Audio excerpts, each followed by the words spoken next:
My last story is called Prince, the Concert. In March 1985, my mother, Phyllis Schwartz, was working as a fundraiser for Lehman College in the Bronx, a 4-year working class school with a largely black and Latino student body.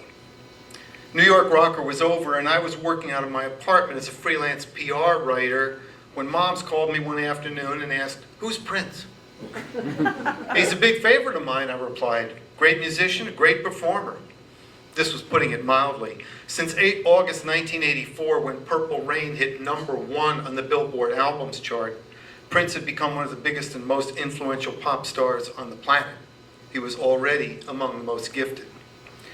Well, he's playing here at Lehman College the day after tomorrow at 2 in the afternoon.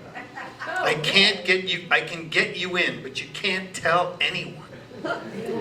I did not, in fact, tell anyone other than my friend Jill, with whom I drove to the Lehman campus 2 days later, March 20, 1985. We found our way to the auditorium where Mom walked us in before returning to her office. It was pretty much like any large college or high school auditorium you've ever been in.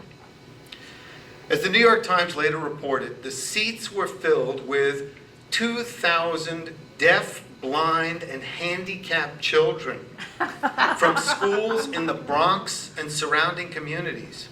Their teachers had brought them to Lehman without telling them why or what they were about to see.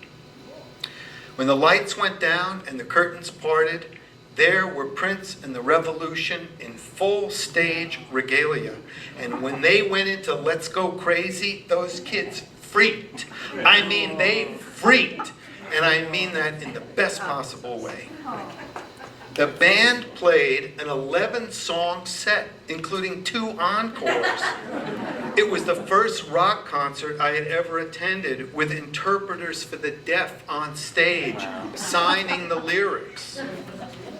I remember a version of the song God, which is like the theme from the film Purple Rain, that Prince performed solo, just him at the piano. It was incredible. As the last notes of the last song, Purple Rain, still hung in the air, the entire band, led by Prince, came down off the stage and walked up the aisles, hugging and shaking hands with as many kids as they could reach. And that's when I started to cry. The New York Times wrote, Prince's New York spokesman, Alan Leeds, said of the free, unpublicized concert, quote, "He happens to get gratification out of playing for people who might not ever be able to attend a rock concert. It's not a flag-waving affair," unquote.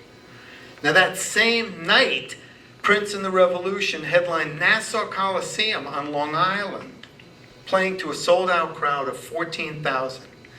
No doubt they saw a great show, but they didn't see what I saw at Lehman College Auditorium. Thank you.